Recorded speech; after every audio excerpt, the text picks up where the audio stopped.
Louvemos juntos ao Senhor, salmodiando a Ele com o Salmo 119, do 65 ao 72. Aleluia. Tens feito bem ao teu servo, Senhor, segundo a tua palavra.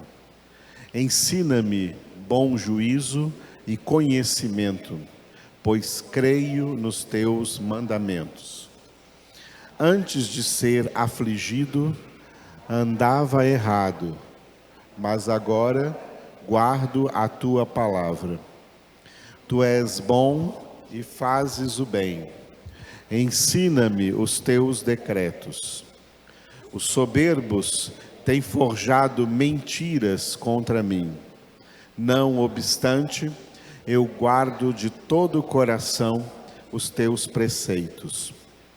Tornou-se-lhes o coração insensível, como se fosse de sebo, mas eu me comprazo na tua lei.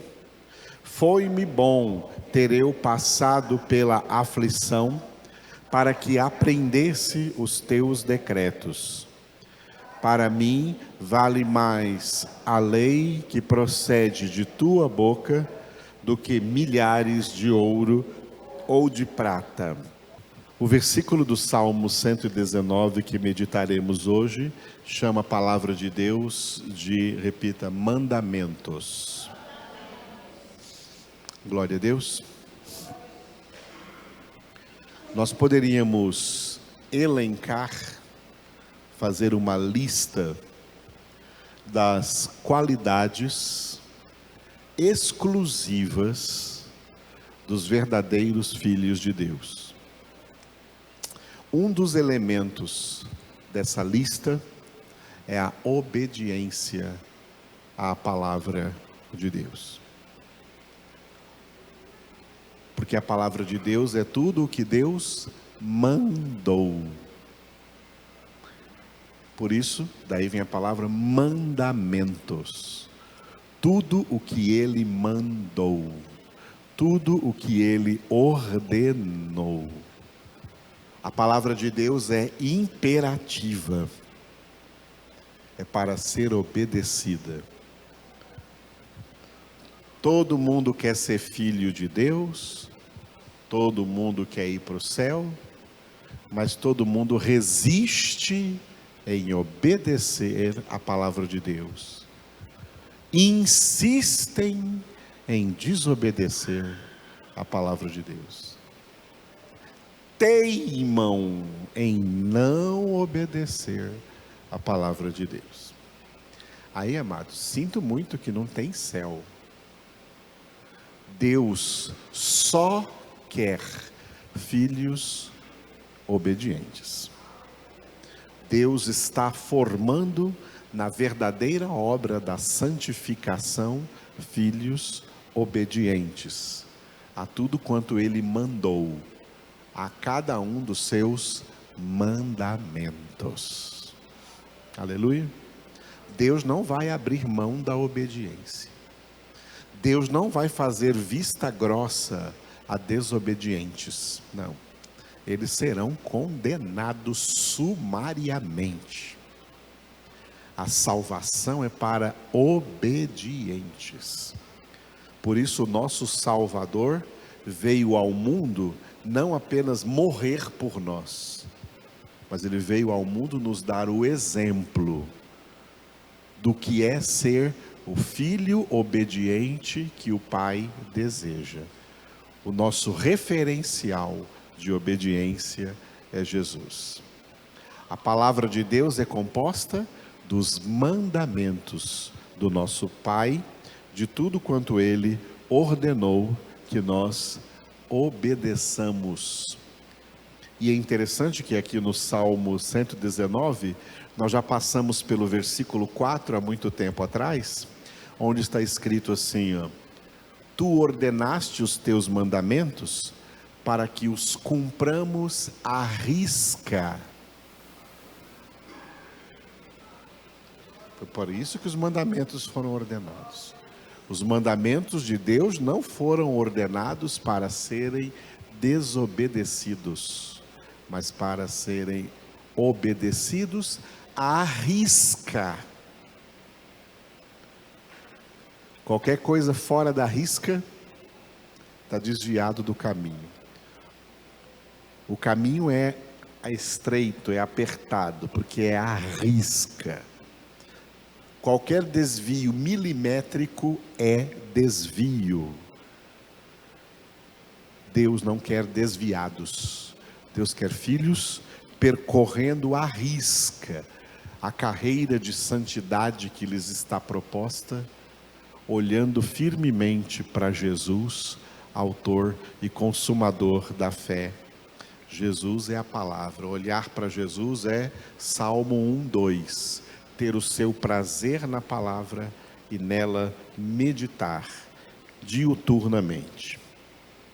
Muito bem. No versículo de hoje a palavra é chamada de mandamentos. Então, neste parágrafo do Salmo 119, do 65 ao 72, nós chegamos hoje no versículo 66, cujo título é, diga, fé na palavra.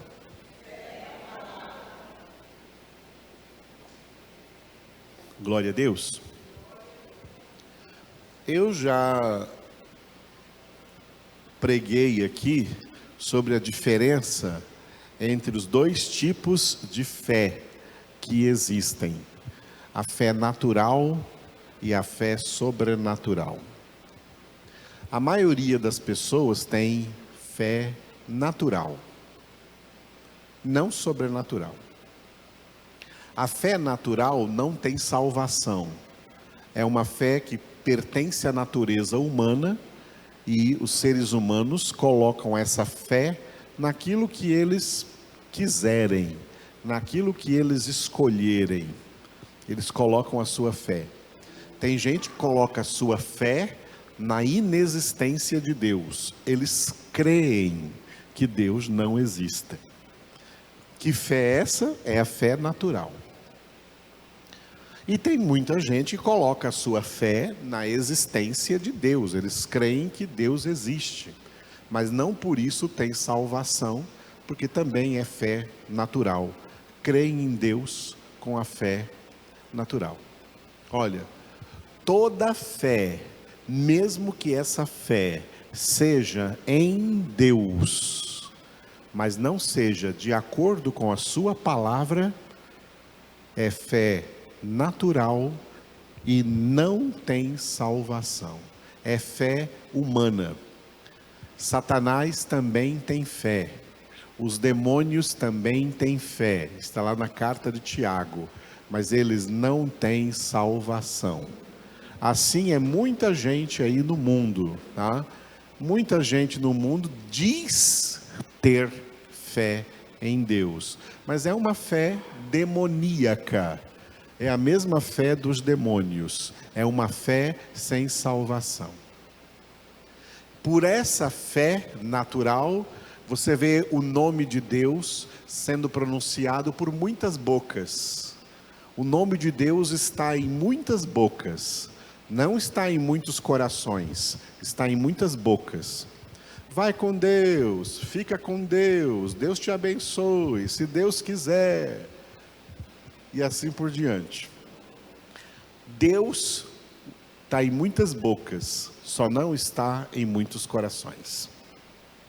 Essas bocas que falam aí, falam porque tem uma determinada fé em Deus, mas não é uma fé baseada, sustentada pela palavra de Deus. Tanto que quando essas pessoas que dizem crer em Deus, quando ouvem a palavra, rejeitam na hora, não gostam da palavra, não aceitam a palavra. Portanto, que fé é essa que eles têm em Deus?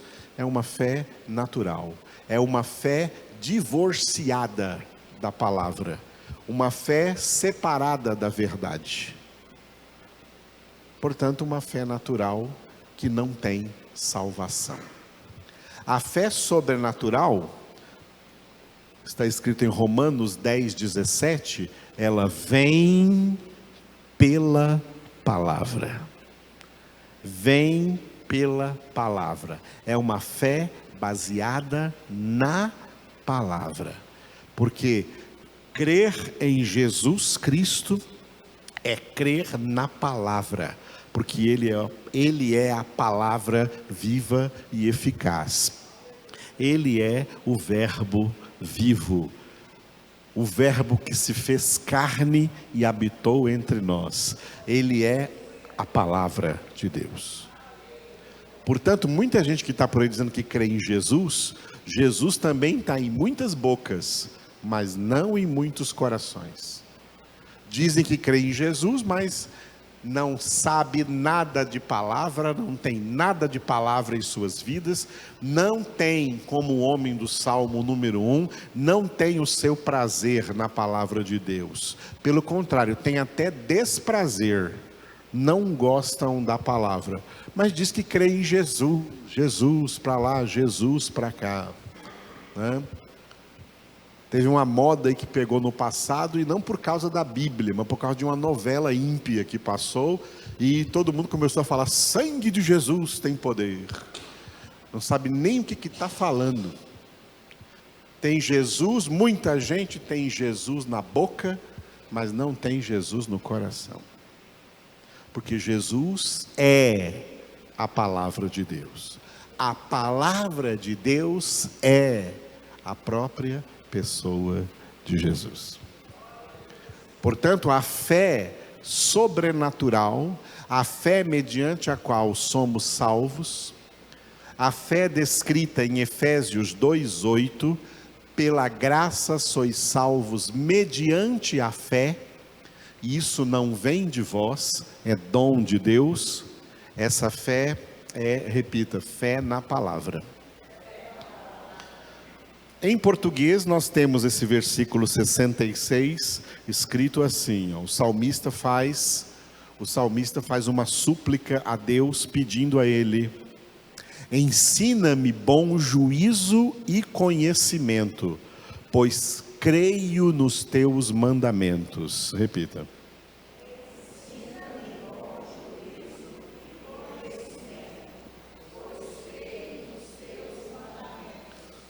Crer nos mandamentos é crer na palavra de Deus, é ter fé na palavra de Deus. Essa é a fé cristã, essa é a fé em Cristo.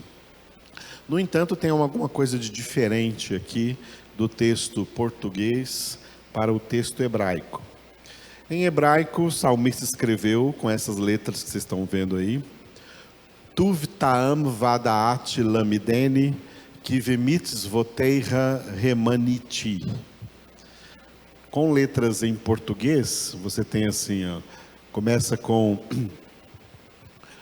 Tuv, T-U-V, diga Tuv. Isso. Na semana passada nós vimos Tov, com O. Tov é bom ou bem, e Tuv é melhor. Tuv é melhor, ok? Tuv, agora, segunda palavrinha, diga ta'am. Ta'am é uma palavra que foi traduzida aqui em português por juízo. E não é juízo, é percepção. Uma melhor percepção, tá? Uma melhor percepção. Terceira palavra, diga vadaat. Vadaat é e conhecimento. Uma melhor percepção e conhecimento. Segunda linha, diga lamidene. Lamidene é pedindo a Deus, ensina-me. Ensina-me. Uma melhor percepção e conhecimento, ensina-me. E o que, diga que é porquê, porquê tudo junto. Porque, penúltima linha, palavra grande aí com o apóstrofe no meio, diga vemites voteira. Nos teus mandamentos, aqui dentro está a palavra mandamentos. Nos teus mandamentos, última palavra, remaniti. Eu creio. Eu creio, remaniti é eu creio. Nos teus mandamentos eu creio. Adaptando essa frase para o português, a melhor tradução seria essa daqui que vocês têm aí agora. É assim que deveria estar nas Bíblias. O salmista está pedindo a Deus assim, ó, uma melhor percepção e conhecimento ensina-me, pois é nos teus mandamentos que eu creio. Repita.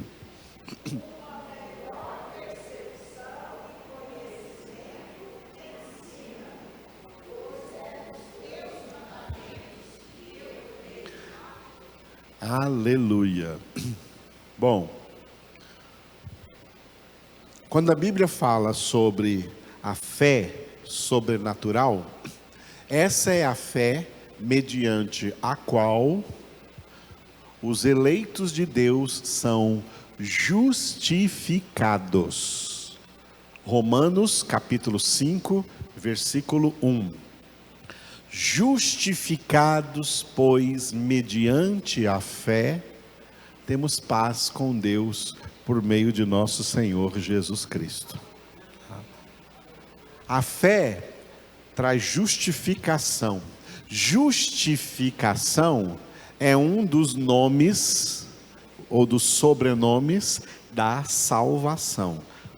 Salvação é justificação. Justificação tem dois significados muito importantes. Primeiro, o significado da salvação judicial. O que é a salvação judicial? Nós estávamos incluídos, todos os eleitos de Deus vêm ao mundo, incluídos no Romanos 3:23. Todos pecaram e carecem da glória de Deus. E o Romanos 6:23, o salário do pecado é a morte. E o Romanos 14:23, tudo que não procede da fé é pecado. Nós estamos incluídos nesses 3 versículos 23 aí, Romanos 3:23, Romanos 6:23, Romanos 14:23. Viemos ao mundo incluídos aí. Viemos ao mundo debaixo da maldição adâmica. A maldição adâmica se chama pecado original. O pecado que infectou a humanidade na sua origem, lá no Jardim do Éden. E por um só homem entrou o pecado no mundo, e pelo pecado a morte. O salário do pecado é a morte, porque a justa recompensa que alguém ganha por ser um pecador é a condenação eterna, é a morte eterna. A justiça de Deus clama pela morte e condenação de todos os pecadores. Deus é justo. A justiça de Deus faz parte da sua santidade. Deus é santo porque Deus é justo. E Deus é justo porque Deus é santo. E Deus não pode tolerar o pecado. O pecado não pode conviver com Deus. Todo pecado é injustiça. Todo pecado é injustiça. E nesse sentido, não existe pecadinho e pecadão. Não importa qual tipo de pecado. Todo pecado é injustiça e merece justa punição. Justa punição. Todo pecado é punido. Deus não deixa pecado sem punição. Por isso, na obra da nossa salvação, nós não somos salvos porque Deus deixa os nossos pecados sem punição. Nós somos salvos porque Deus puniu os nossos pecados em Cristo Jesus na cruz do Calvário. Na cruz, Jesus recebeu a punição pelos nossos pecados.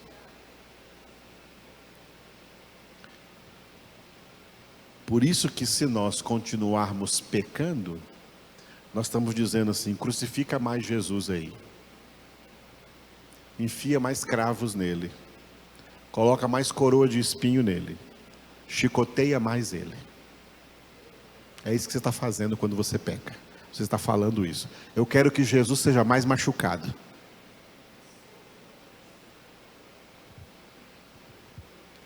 Na cruz do Calvário, ele recebeu a punição pelos nossos pecados, para que nós fôssemos então justificados. O aspecto judicial da salvação. No tribunal de Deus, no qual Deus é o justo juiz, nós estávamos, cada ser humano, sentado no banco dos réus. Mas Jesus tirou os eleitos do banco dos réus e sentou no lugar deles. Se fez réu de condenação em nosso lugar. Se fez réu para ser condenado em nosso lugar. Quando um eleito de Deus entende isso, ele não quer pecar nunca mais. Porque o pecado é machucar mais Jesus. Quando você peca, você não machuca só pessoas. Você machuca pessoas, mas a pessoa que você mais machuca é Jesus.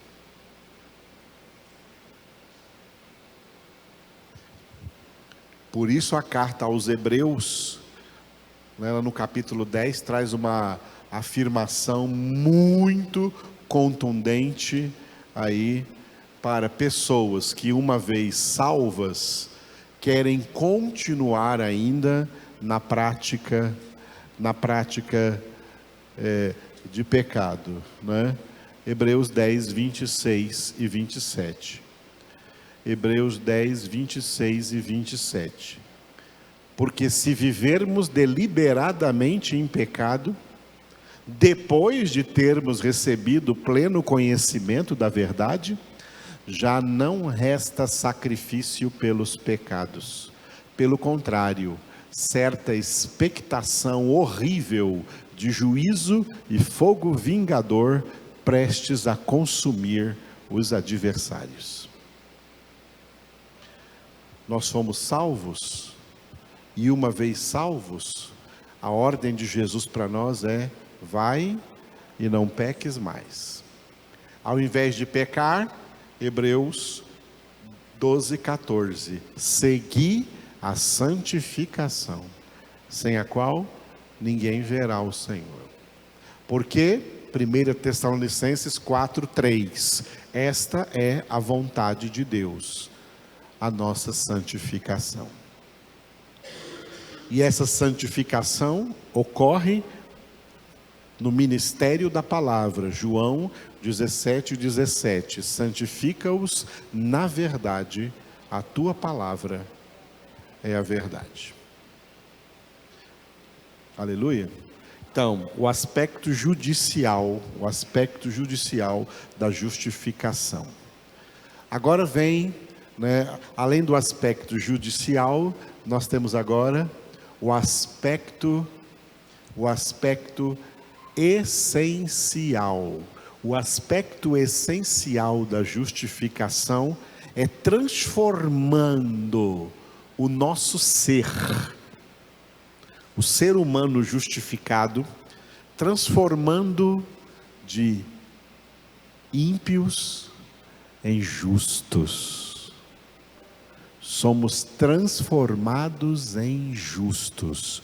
Justificação é Deus transformando ímpios em justos, transformando pecadores condenados em pecadores justificados em processo de santificação.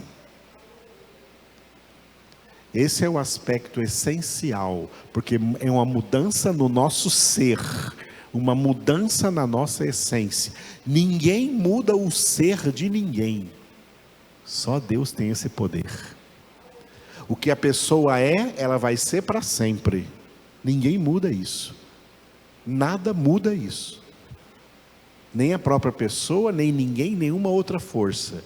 Só quem tem poder de mexer na nossa essência, de mudar o nosso ser, é Deus. E Ele mudou o nosso ser. Nós éramos pecadores ímpios condenados, e agora somos pecadores justificados, feitos justos, para pautar o resto da nossa vida seguindo a santificação, sem a qual ninguém verá o Senhor. A pessoa justificada, então, entendendo, tem uma palavra importante que eu fechei aqui, mas vou abrir novamente, uma palavra importante que o Espírito de Deus falou aqui, no 10, Hebreus 10, 26, se vivermos deliberadamente em pecado, depois de termos recebido o pleno conhecimento da verdade. O pleno conhecimento da verdade. Jesus é a verdade. A palavra é a verdade. A fé que vem por meio da palavra, para nós crermos na palavra, para nós crermos nos mandamentos de Deus, essa fé nos leva a viver por meio dela.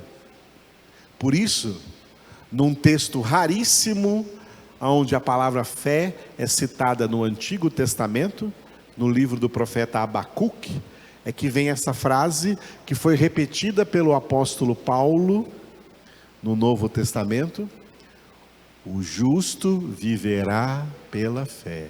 O justo viverá pela fé. Qual é esse justo que viverá pela fé? É o que foi justificado. Viver pela fé é viver em obediência à palavra de Deus. Viver pela fé é viver conforme a palavra de Deus nos ordena viver. Conforme Deus nos ordena viver aqui na sua palavra. Filhos de Deus não podem mais viver como os homens do mundo vivem. Filhos de Deus não podem mais viver como as pessoas do mundo vivem. Porque o jeito que as pessoas do mundo vivem é um estilo de vida contrário à verdade, contrário à palavra de Deus. O mundo não pode ditar para os filhos de Deus como eles devem viver. Quem diz para os filhos de Deus como eles devem viver é Deus mesmo aqui na sua palavra.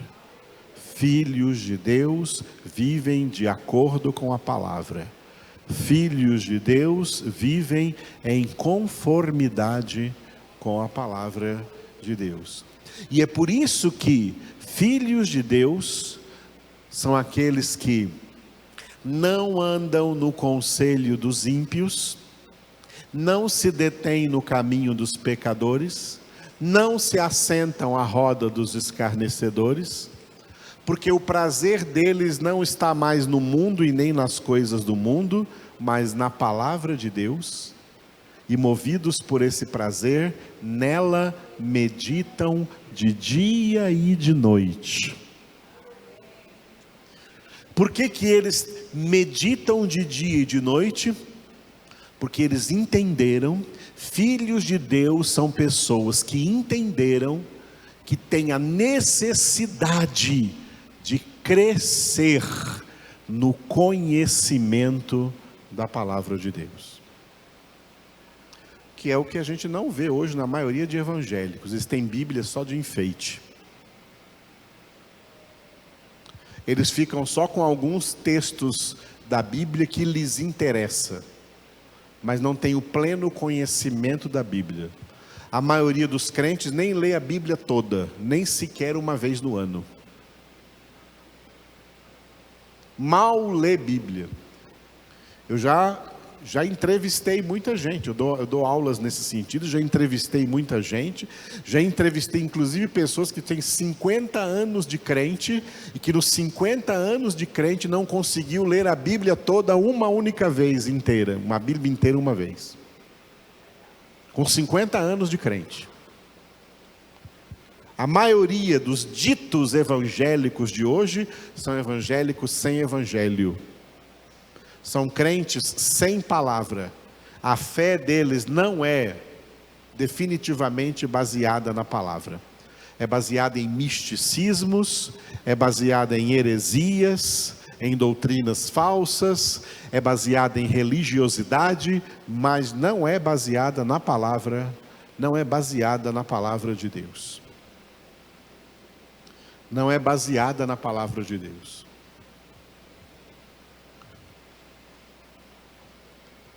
Uma vez um crente aí me chamou, me convidou: pastor, o senhor precisa ir ali, nós estamos fazendo uma oração no meio do mato. Tem um mato ali que a gente faz oração, e enquanto a gente está orando, né, o mato acende. O mato fica assim acendendo, como se fosse uma lâmpada, o mato acende. Falei: irmão, por que você não entra no seu quarto, abre a sua Bíblia para o seu coração acender? Deus não quer ficar acendendo o mato, não. Ele quer acender dentro de nós. A chama que acende na minha alma vem quando eu medito de dia e de noite na palavra de Deus, não quando eu vou orar no meio do mato. Essa fé desse povo é uma fé desviada da palavra, desviada da verdade. A fé salvífica, a fé sobrenatural, ela é embasada plenamente na palavra de Deus. Foi referindo-se à palavra, que é Ele mesmo, que Jesus disse: sobre esta pedra edificarei a minha igreja, e as portas do inferno não prevalecerão contra ela. Essa é a palavra de Deus viva e eficaz. Jesus é a palavra de Deus viva e eficaz. Jesus é o maná celestial. A palavra de Deus é o maná que veio do céu, que Jesus disse: Moisés não vos deu o pão do céu, o meu Pai é quem vos dá o verdadeiro pão do céu. Eu sou o pão vivo descido do céu. Quem come a minha carne e bebe o meu sangue tem a vida eterna, e eu ressuscitarei no último dia. Jesus é a palavra, Jesus é o maná, Jesus é a nossa nutrição, Jesus é o nosso café, Jesus é o nosso almoço, Jesus é o nosso jantar. Tem um monte de gente que quer um jantar no fim do ano. Vai jantar na sua casa. Aqui você tem o jantar que veio do céu. Jesus é o jantar. Eu lembro quando a gente fazia jantar aqui na igreja, e eu contei uma lista imensa de pessoas que durante o ano nunca vinha na igreja ouvir uma palavra, mas no jantar do dia 31 ela estava lá, para não sujar a própria casa, para ter onde comer de graça. Vem atrás de Jesus? Vem atrás de palavra? Não. Então permita o meu desabafo aqui, tá? Para mim, as boas festas que as pessoas fazem é motivo de tristeza.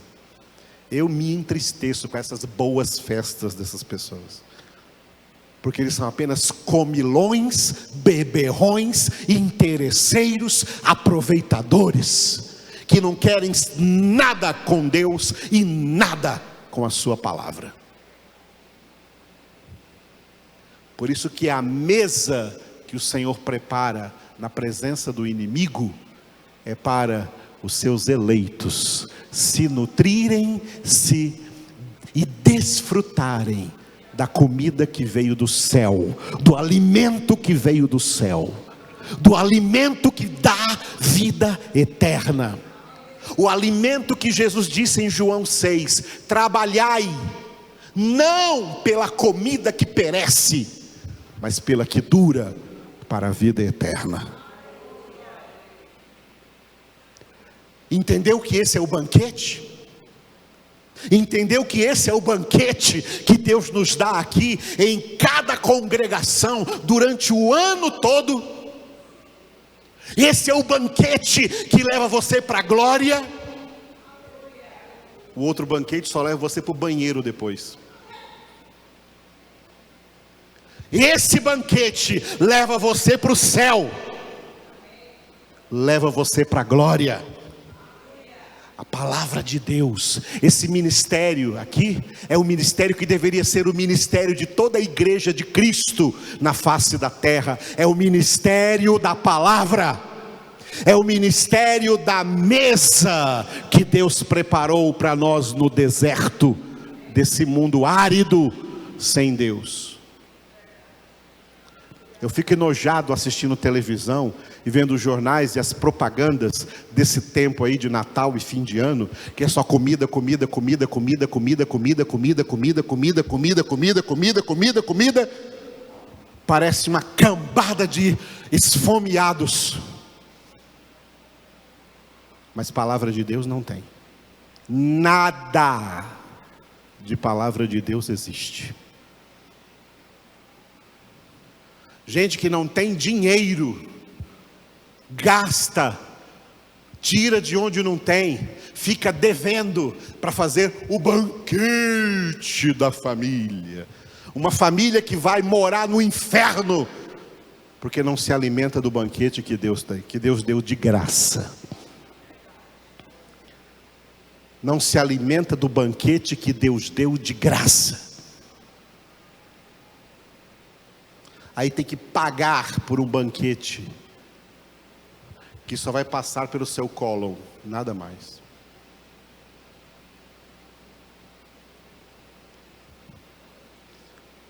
Pão de cada dia, Deus nos dá todo dia. E nem precisamos de muito. Mas palavra de Deus, precisamos de muito. Palavra de Deus, precisamos muito. Palavra de Deus, precisamos muito. Mais do que imaginamos. Esse é o banquete da palavra de Deus, que Jesus mandou ser simbolizado na ceia. Filhos de Deus têm fome e sede desta mesa, deste banquete. Aleluia. E querem crescer no conhecimento. Última palavra que o apóstolo Pedro deixou registrada nas escrituras sagradas, 2 Pedro 3,18 é: crescei na graça e no conhecimento de nosso Senhor e Salvador Jesus Cristo. Crescer na graça e no conhecimento de Cristo é crescer na palavra, no conhecimento da palavra.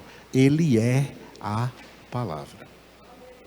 E quanto mais nós crescemos, porque esse crescimento no conhecimento da palavra obrigatoriamente tem que ser um dos aspectos da santificação.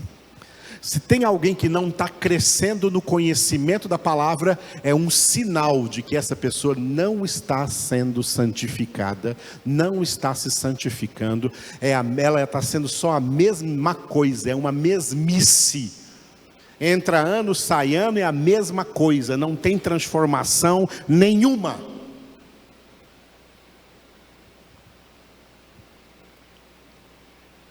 Faz parte, portanto, do processo da santificação, o processo de crescimento no conhecimento da palavra. E quanto mais nós crescemos no conhecimento da palavra, nós vamos adquirindo uma melhor percepção de todas as realidades espirituais. Nós vamos entendendo as realidades espirituais. Nós sabemos ler todas as coisas a partir da realidade espiritual, do que ela é. Quanto mais conhecimento nós adquirimos, mais nós perdemos as ilusões. Ilusões são falsas percepções da realidade. O conhecimento da palavra de Deus nos dá verdadeira percepção das realidades espirituais. E nós entendemos essas realidades espirituais e entendemos o nosso papel em meio a essas realidades. Por isso, quando o salmista pede aqui a Deus uma melhor percepção e conhecimento, ensina-me, ele está pedindo a Deus: eu quero crescer nesse conhecimento, porque eu entendo que crescendo no conhecimento da tua palavra, eu vou receber cada vez mais uma melhor percepção de todas as realidades espirituais. Esse é o plano de Deus.